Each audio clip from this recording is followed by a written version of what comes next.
देखिए, Biot Savart's का जो है वो हमने लॉ क्या था वो डिस्कस कर लिया है पिछले लेक्चर में। आज हम उसको वेक्टर फॉर्म में देखेंगे। वेक्टर फॉर्म में क्यों देखेंगे? क्योंकि वास्तविकता में मैग्नेटिक फील्ड किस तरीके का पैरामीटर है, एक वेक्टर क्वांटिटी है ना। और बाकी सारे भी इसमें वेक्टर ही इन्वॉल्व है। आइडियल करंट एलिमेंट वेक्टर होता है, तो पोजीशन भी एक वेक्टर क्वांटिटी है। तो इस तरह से हमारे पास कई सारे वेक्टर क्वांटिटी मौजूद है, तो हम इसको वेक्टर फॉर्म में देखते हैं, है ना। तो देखिए इधर कि हम कल यहाँ पे थे, अगर सबको इतना तो याद होना चाहिए कि dB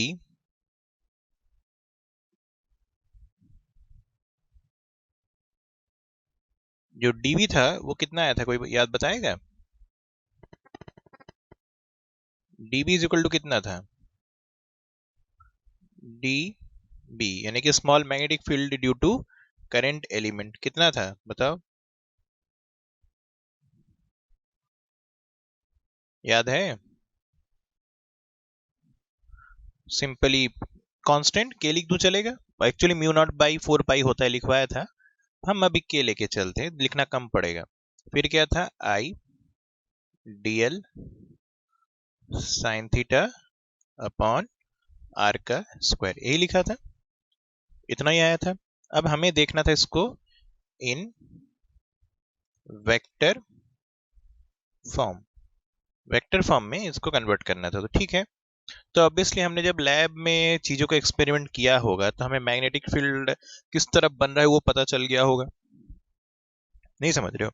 लैब में जब हम एक्सपेरिमेंट को किए होंगे, जब बायोट और सेवर्ट ने इस एक्सपेरिमेंट को किया होगा, तो उन्होंने मैग्नेटिक फील्ड के डायरेक्शन को भी पता लगा लिया होगा एक्सपेरिमेंट से ही। सर कैसे पता लगाया होगा? बड़ा सिंपल है, कंपास के दम पे पता लगा लिया होगा। नहीं समझे? जो कंपास होता है वो हमेशा किधर पॉइंट आउट करता है? नॉर्थ डायरेक्शन में। तो उसके अलाइनमेंट से क्या पता कर लिया होगा हमने? मैग्नेटिक फील्ड का डायरेक्शन। तो अब मैथमेटिक्स भी जो हमें लैब में दिख रहा होगा उस डायरेक्शन से इसको क्या करना है, सेट करना है कि इस तरीके से इस मैथमेटिकल एक्सप्रेशन को लिखना है कि ये जो डायरेक्शन रिप्रेजेंट करे वो वही हो जो कि लैब में दिख रहा है। कितने लोग समझ रहे हो मेरी बात? हमें पहले लैब में दिख जाता है एक्सपेरिमेंट में, हम मैथमेटिक्स को उसके हिसाब से एडजस्ट करके लिखते हैं, ठीक है ना। सिंपल सा फंडा है, ठीक है। तो देखिए dB बराबर वेक्टर फॉर्म में हम इसको इतना लिखेंगे कि ये आइडियल याद है वेक्टर क्वांटिटी था, current element is a vector quantity, ठीक है ना। Cross r upon vector r का मैग्नीट्यूड का क्यूब। कितने लोगों को एक्सप्रेशन चमक रहा है? ध्यान से देखो, इसको जब खोलोगे तो क्या बनेगा, याद है ना? इसको ओपन करके देखो, है ना, तो आपको खुद समझ में आ जाएगा। K i d l r, a cross b क्या होता है? A b sine theta into n cap. N cap क्या बताता है, याद है? डायरेक्शन, ऐसा ही ना। N cap will represent the direction after cross product, upon क्या लिखोगे? आर का क्यूब। ठीक लिखा हूं? इस आर के क्यूब को ऐसे लिख सकता हूं, देखो जरा, आर का स्क्वायर इंटू क्या लिख सकते हो? क्यूब को ऐसा लिख सकता हूं ना, एक स्क्वायर इंटू फिर से सेम चीज रिपीट कर दिया। जैसे एक्स क्यूब लिखते हैं ना, एक्स क्यूब को ऐसे लिखा जा सकता है ना, एक्स स्क्वायर इंटू एक्स। लिख सकता हूं, नहीं लिख सकता हूं? तो ऐसा लिख दिया हूं। इसको देखो जरा, आर बाई दिस, इन चीजों को मिला लो, r n cap upon r vector, ये क्या बताएगा जानते हो? यूनिट वेक्टर हो जाएगा। नहीं हो जाएगा? इसका वैल्यू 1 हो जाएगी। यूनिट वेक्टर के डेफिनेशन याद है ना सबको? जैसे अगर ए कैप बोलूं तो वो क्या होता था, याद है? ए बाई क्या लिखोगे? मैग्नीट्यूड ऑफ ए, ऐसे लिखोगे ना। और इसमें आपको पता ही है एक्चुअली में इसको इस तरह से भी लिखा जा सकता है कि एक तो इसका मैग्नीट्यूड होता है साथ में इसका क्या लिखते हैं हम, इसका डायरेक्शन। यही तरीका होता है ना, पढ़ चुके बहुत डिटेल में। तो बस वही हो गया, कितने लोग समझ गए मेरी बात? तो ये हो गया हमारा वेक्टर फॉर्म में रिप्रेजेंटेशन, किसके लिए? बायोट-सेवर्ट्स लॉ के लिए। इसको कई जगह पे आपको बुक में यूनिट वेक्टर में भी दिख सकता है, वो भी सही है। कैसे? जैसे dB इज इक्वल टू के आई dl, क्रॉस कर दो, एक काम करो r कैप के साथ, तो नीचे क्या लिखने से काम बन जाएगा? क्यूब नहीं करना पड़ेगा। कितने लोग समझ गए हो? कितने लोग समझ गए हो? जो मैं पीछे लाइन लिखा हूं, ये देखो, मैं पीछे वाला लाइन लिखता हूं, देखो ना जरा, ये दोनों सेम चीज लिखा है जो मैंने पहले लिखा है, आई dl cross r by r magnitude का क्यूब। कितने लोग देख पा रहे हो कि ये और ये दोनों सेम चीज है? कितने लोगों को दिख गया? क्योंकि इसमें वही चीज मैं कह रहा हूं, इसको कैसे लिख सकते हो? r मैग्नीट्यूड का स्क्वायर इंटू r मैग्नीट्यूड, और r vector upon r magnitude क्या है? r कैप ही ना हुआ, यूनिट वेक्टर ऑफ r हो गया कि नहीं हो गया? कितने लोग समझ गए हो? क्लियर है? है ना? अब इसमें भी सवाल वही अराइज होता है जो पहले हुआ था। जैसे फोर्स निकालते समय हमने क्यू भी क्रॉस बी निकाला था, तो इसमें तुम्हारा एक सवाल ये उठ सकता है, सर वाई नॉट दिस, कि डीबी बराबर हम ऐसा क्यों नहीं लिख दे, तब भी तो साइन थीटा आता है, के आर क्रॉस आइडियल अगर हम करते सर, तब भी तो आर आइडियल साइन थीटा तो तब भी आ जाता, तो क्या तकलीफ था? तो आपको समझ में आ गया होगा कि डायरेक्शन का तकलीफ है इसमें, समझ रहे हो ना? ये जो डायरेक्शन बताएगा वो इसके बताया हुआ डायरेक्शन के एग्जैक्टली क्या बताएगा? ऑपोजिट बताएगा, यानी कि उल्टा बताएगा। और हमें लैब में डायरेक्शन पहले से पता चल गया था थ्रू दी एक्सपेरिमेंट। कितने लोग समझ गए हो? सबको क्लियर है लाला? जिसको इसको समझ में हाथ उठा दे प्लीज एक बार। हाँ ठीक है, चलिए तो आगे बढ़ा जाए। आप नोट कर सकते हैं, आप नोट कर लीजिए प्लीज। तो यहां तक सबका हो गया है, मेरे ख्याल से समझ में भी आ गया होगा। अब चलते हैं एक जरूरी हिस्से में जो कि है बायो-सेवर्ट्स लॉ का बहुत जबरदस्त यूटिलाइजेशन है, और आने वाले करीबन करीबन मान के चलिए 2 3 4 लेक्चर में तो हम यही कर रहे होंगे कि हम बायो-सेवर्ट्स लॉ को कैसे इंप्लीमेंट करेंगे अपने क्वेश्चंस में, प्रॉब्लम्स में, उसको देखेंगे, है ना? तो इसमें सबसे जो आसान केस है उसको हम डील करेंगे अभी। तो आप हेडिंग डालिए कि magnetic field at the center of a circular coil carrying current. Magnetic field at the center of the circular coil carrying current. बस हेडिंग लिखिए, बाकी कुछ मत लिखिए, हम समझाते हैं फिर आप नोट डाउन करिएगा, है ना? अभी सिर्फ आप हेडिंग को लिख लीजिए। लिख लिया सबने? तो देखते हैं थोड़ा सा। देखिए केस कुछ कुछ ऐसा है, मेरे पास चूड़ी या बैंगल है नहीं फिलहाल, कोशिश करिएगा इसके दम पे समझने का। ये वैसे एक डिस्क है, डिस्क समझते हो? सब लोग डिस्क तो पहचानते ही हो ना? तो डिस्क है, पर इमेजिन करिएगा हमें सिर्फ किससे मतलब है? सर्कुलर कॉइल से, ठीक है ना? तो जस्ट इसको आप इमेजिन करिए सर्कुलर कॉइल है, चलेगा? ठीक है ना? अब ध्यान से देखिएगा कि हमारे पास स्थिति क्या बन रही है कि अगर आप ध्यान से देखेंगे इसको, हमने केस ये दिया है कि इसके किनारे किनारे लाइट करंट चल रहा है, ठीक है ना? मतलब ये जो सर्कुलर पार्ट है इसमें क्या चल रहा है बताओ? करंट, गोल गोल करंट घूम रहा है। रिंग समझते हो? बैंगल है जैसे चूड़ी, तो चूड़ी में करंट चल रहा है, ठीक है ना? तो हमें पता है कि करंट कैरिंग कंडक्टर किसके तरह बिहेव करता है? मैग्नेट की तरह। तो मैग्नेट की तरह अगर बिहेव करेगा तो मैग्नेटिक फील्ड भी क्रिएट करेगा, करेगा कि नहीं करेगा?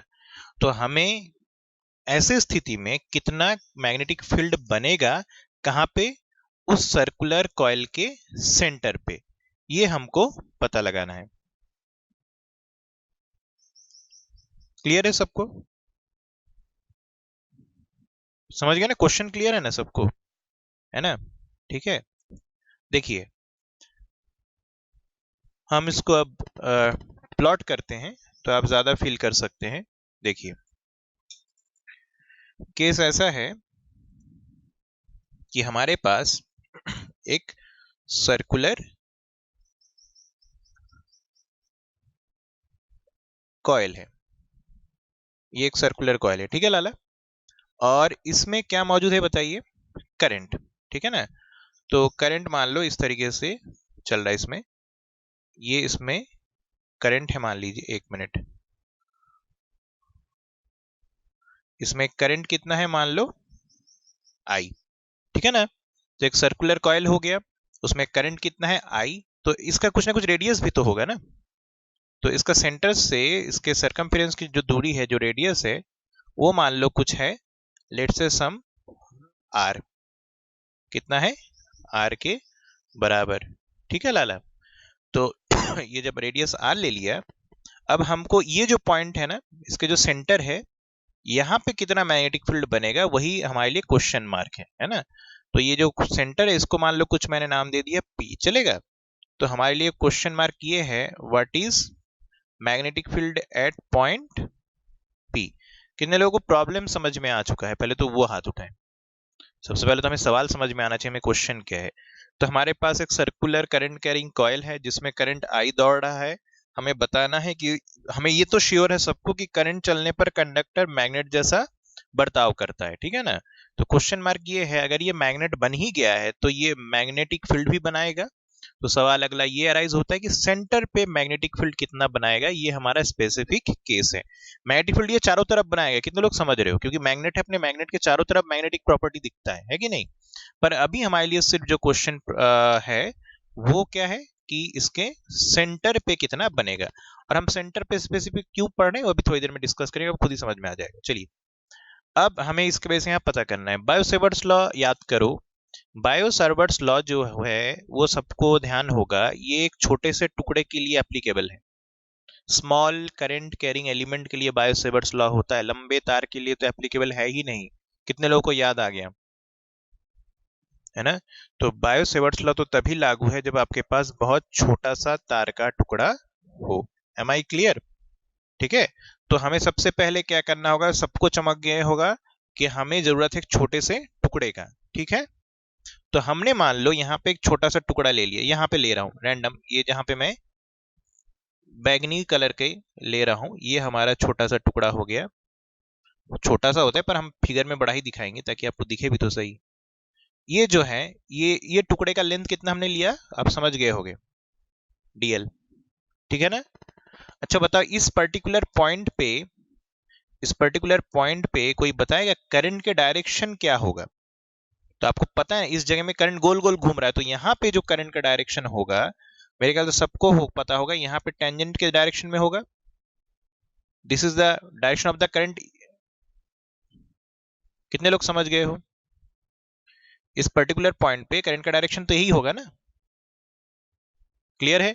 तो यही बन गया क्या बताओ, आइडियल। कितने लोग समझ गए हो, ये बन गया हमारा current element i into d l. Am I clear, ठीक है।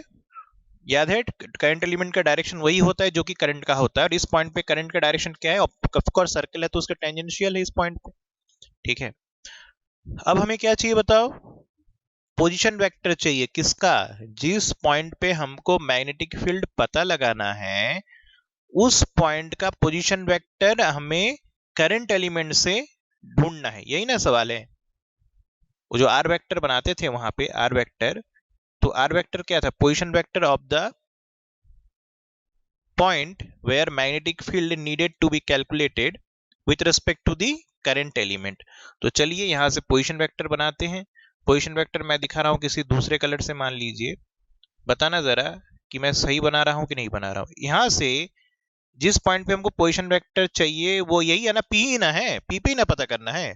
तो कितने लोग समझ गए हो, ये जो गोल्डन कलर से हमने बनाया है यही हमारा क्या है बताओ, पोजीशन वेक्टर। क्या मैंने सही लिखा है, सही लिखा है कि नहीं लिखा है, लिखा है। चलिए एक काम करते हैं, अब बायो-सेवर्ट्स लॉ लगाते हैं। बायो-सेवर्ट्स लॉ लगाओ। तो बायो-सेवर्ट्स लॉ क्या कहता है, इसके इस छोटे से टुकड़े की वजह से जो मैग्नेटिक फील्ड बनेगा पी पे, वो बहुत बारीक सा बनेगा, डीपी डीबी बराबर हमको पता है के i d l sine theta upon r square, यही पढ़े हो अभी अभी कल के और आज के लेक्चर मिला के। थीटा क्या है याद है? करंट एलिमेंट और पोजीशन वेक्टर के बीच का एंगल को हमने नाम दिया था करंट एलिमेंट, सही है। तो देखो जरा, ये हो गया आपके कौन, करंट एलिमेंट का डायरेक्शन, और ये हो गया कौन, पोजीशन वेक्टर का डायरेक्शन। दोनों के बीच का एंगल कितने लोग समझ गए हो? ये है। कितने लोगों को दिख गया लाला? कितने लोग ये एग्री करते हो कि ये जो पोजीशन वेक्टर है वो अपने आप में रेडियस है? इस केस में जो पोजीशन वेक्टर है वो सर्किल का रेडियस है, और जो करंट एलिमेंट है वो इस सर्किल पे, इस पर्टिकुलर पॉइंट पे टेंजेंट है। कितने लोग समझ रहे हो? जो करंट एलिमेंट है वो अपने आप में इस पॉइंट पे, इस सर्किल के लिए टेंजेंट भी है। और कितने लोगों को याद है कि टेंजेंट और रेडियस के बीच में सर्किल में जो एंगल बनता है वो कितना बनता है? 90 डिग्री। पता है? सबको क्लियर है? तो हमें यहाँ पे अब सेट कर देना है वैल्यू। देखो d b is equal to हम लिखेंगे के आई डी एल और साइन थीटा। चलो साइन थीटा की जगह पे क्या लिखेंगे लाला? Sign 90 degree. सही लिख रहा हूं, है ना? और कितने लोग समझ गए हो, आर स्क्वायर ना लिख के हम अगर कैपिटल आर स्क्वायर लिखे कोई गलती है क्या? क्योंकि जो स्मॉल आर पोजीशन वेक्टर है इस केस में और कोई नहीं, सर्किल के लिए रेडियस ही तो है। कितने लोग एग्री कर गए हो? ठीक है, तो ये हो गया इस छोटे से टुकड़े के लिए मैग्नेटिक फील्ड किस पॉइंट पे, पी पे। पर सवाल हमसे छोटे से टुकड़े की वजह से नहीं पूछा गया था। सवाल क्या पूछा गया था? पूरे रिंग की वजह से, है ना? तो हम ऐसा ना करें काम चल जाए, जैसे इस ये यहाँ पे जैसे छोटा सा टुकड़ा लिए थे, अगर हम ऐसा ही छोटा सा टुकड़ा जो है हर कहीं लेते चले, जैसे यहाँ पे एक टुकड़ा ले लिए, इसके वजह से पता लगा लिए, है ना? फिर यहाँ पे एक टुकड़ा ले लिए, इसके वजह से पता कर लिए, यहाँ पे एक टुकड़ा ले लिए, उसके वजह से पता कर लिए, ऐसे इनफाइनाइट नंबर ऑफ पीसेस हम इसको निकाल ले और सभी टुकड़ों की वजह से यहाँ पे पता करते चला, लास्ट में सबको क्या कर दे, जोड़ दे। कितने लोग समझ गए हो? हम छोटे छोटे से टुकड़ा लेते चले करंट एलिमेंट, और सबके वजह से डीबी डीबी डीबी पता चल जाए, सबको जोड़ दे तो काम हो जाएगा कि नहीं हो जाएगा? होगा। कितने लोग एग्री करते हैं इसको इंटीग्रेशन बोलते हैं? समझ गए? क्लियर? ठीक है, तो बस शुरू हो जाइए। तो पूरे रिंग की वजह से कैसे पता चलेगा? इंटीग्रेट कर देंगे। ठीक है, वेरिएबल कौन है बताओ जरा यहाँ पे? डीएल। डीएल, ठीक है। तो चलिए डीबी का क्या हो जाएगा? बी हो जाएगा, ओवरऑल मैग्नेटिक फील्ड। के बाहर निकाल लो, आई बाहर निकाल लो, आर भी कांस्टेंट है इस केस में तो आर स्क्वायर भी बाहर निकाल लीजिए। साइन 90 कितना हो चुका होगा? 1, ये भी बाहर आ गया। इंटीग्रेशन में क्या बचा? डीएल। कितने लोगों को ये समझ में आ गया? डीएल, अच्छा डीएल क्या था? ये छोटे से टुकड़े की लंबाई थी ना, इतने से की लंबाई। हमें क्या चाहिए बताओ? पूरे वायर की लंबाई चाहिए। पूरे वायर की लंबाई कितने लोग एग्री करते हो सरकमफेरेंस ऑफ सर्किल है? डीएल का इंटीग्रेशन मतलब total length of the wire, जो कि सरकमफेरेंस ऑफ द सर्किल है। दिखाई दिया सबको? कितना होता है? 2 पाई इंटू आर। तो ये बनेगा फाइनली के आई बाई आर स्क्वायर। डीएल का बन जाएगा 2 पाई आर, आर से स्क्वायर आप काट दीजिए, तो फाइनल आंसर हमारे पास बना बी इज इक्वल टू कितना?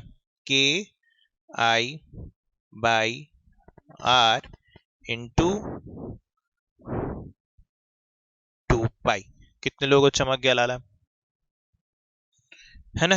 आप बुक में इसको थोड़ा सा रिड्यूस फॉर्म में भी देख, हो सकता है नजर आए। मतलब b बराबर आया है 2 पाई के आई बाई कितना आया बताओ? आर, यही ना है? यही आया, सही लिख रहा हूँ?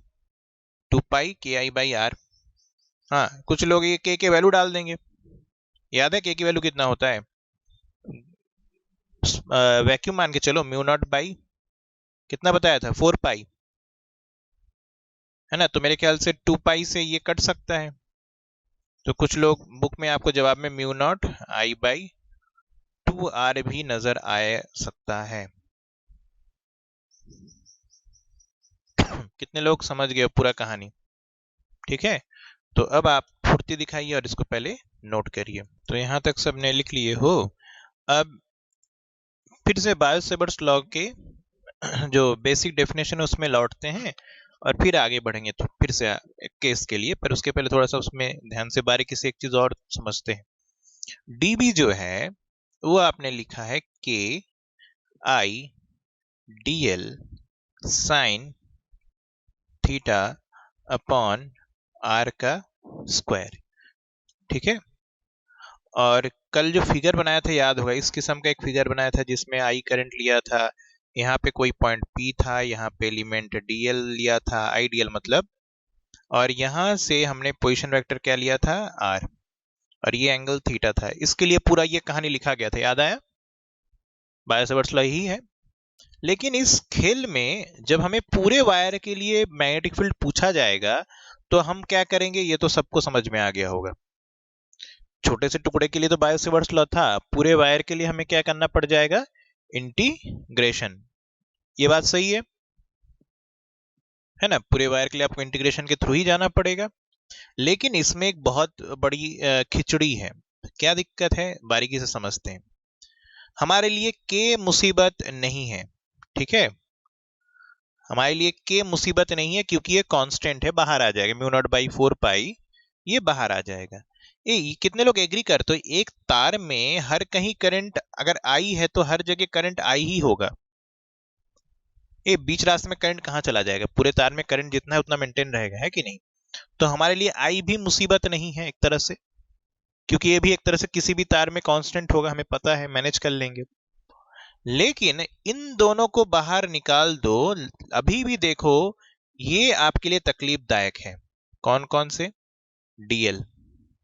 डीएल क्या था, एलिमेंट का साइज था। तो कितने लोग समझ गए हो कि डीएल एक वेरिएबल है, दिस इज अ वेरिएबल, ठीक है। इस फोटो को ध्यान में रखोगे तो डीएल वेरिएबल है, ठीक है। कितने लोग देख पा रहे हो कि थीटा भी वेरिएबल है? अरे भैया यहाँ पे एलिमेंट लिया तो थीटा इतना बना, अगर कोई एलिमेंट यहाँ पे लेता तो वो यहाँ से पोजीशन वेक्टर बनाता तो उसके लिए थीटा ये ना बनता। कितने लोग एग्री कर रहे हो? तो थीटा भी आपके लिए कैसा क्वांटिटी है, वेरिएबल है, चलेगा। तो डीएल भी वेरिएबल है, थीटा भी वेरिएबल है, और फिर तो आपको साफ साफ दिख ही गया हो कि आर तो वेरिएबल है, ये है नहीं है? यहां से डिस्टेंस इतना है तो यहां से डिस्टेंस कुछ अलग ना है, कम ना है। कितने लोग एग्री कर रहे हो कि हमारे पास तीन तीन वेरिएबल है? अगर एक जनरल सिचुएशन में हम बात करें बायो-सावर्ट्स लॉ लेके, तो इंटीग्रेशन करते समय हमें इस तरफ डी भी तो वेरिएबल है, ये है, तो एक तरफ तो एक वेरिएबल है, ठीक है। दूसरे तरफ कितने वेरिएबल दिखाई दे रहे हैं, तीन। और आपके ये बश का नहीं है कि आप तीन वेरिएबल एक साथ इंटीग्रेट करना जानते हो। हाँ याद है, हम इंटीग्रेशन सिर्फ लिमिटेड जानते हैं कि दोनों तरफ एक एक वेरिएबल होगा तो लिमिट लगा के इंटीग्रेट करना जानते हैं। कितने लोग समझ रहे हो? पक्का? हमें एक से अधिक वेरिएबल होने की स्थिति में एक साइड में हम इंटीग्रेट करना नहीं जानते, हमारे मैथमेटिक्स अभी उस लेवल का नहीं है। पिछले वाला केस आपसे इसीलिए सॉल्व हो गया है, जानबूझ के स्पेशल केस आपसे करवाया गया है, क्योंकि उसमें देखिए सारे वेरिएबल खत्म हो चुके थे। कितने लोग देख पा रहे हो, पिछले वाले केस में जब हम बात कर रहे थे तो साइन थीटा जो देख पा रहे हो ये कांस्टेंट हो गया था। क्यों? क्योंकि हमने लिया क्या था, बताओ जरा।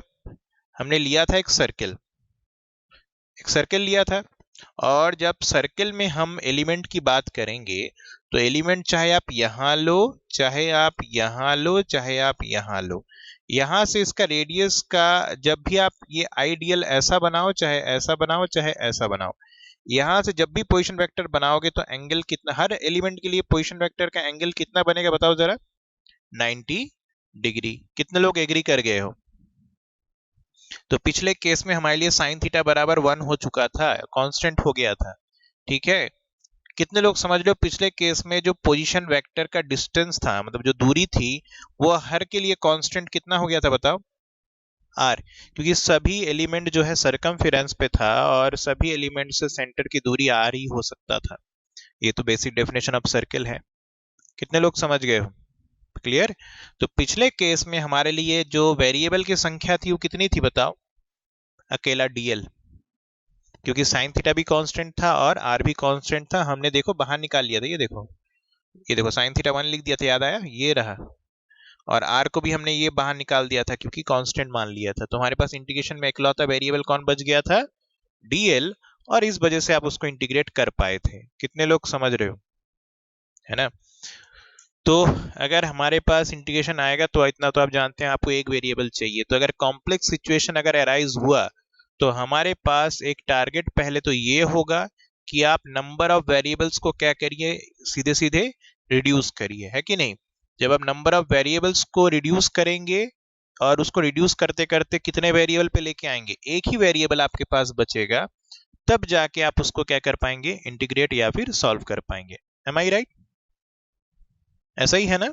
ठीक है, तो ये हमारे लिए थोड़ा सा चैलेंज होगा आने वाले केसेस के लिए। ठीक है, खैर अगला वाला भी आसान है।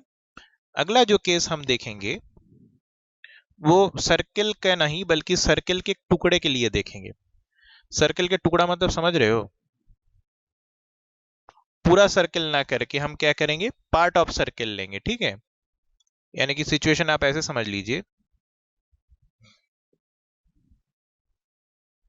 कि ये जैसे एक सर्किल था, तो हम पूरा सर्किल ना लेके हम यहाँ पे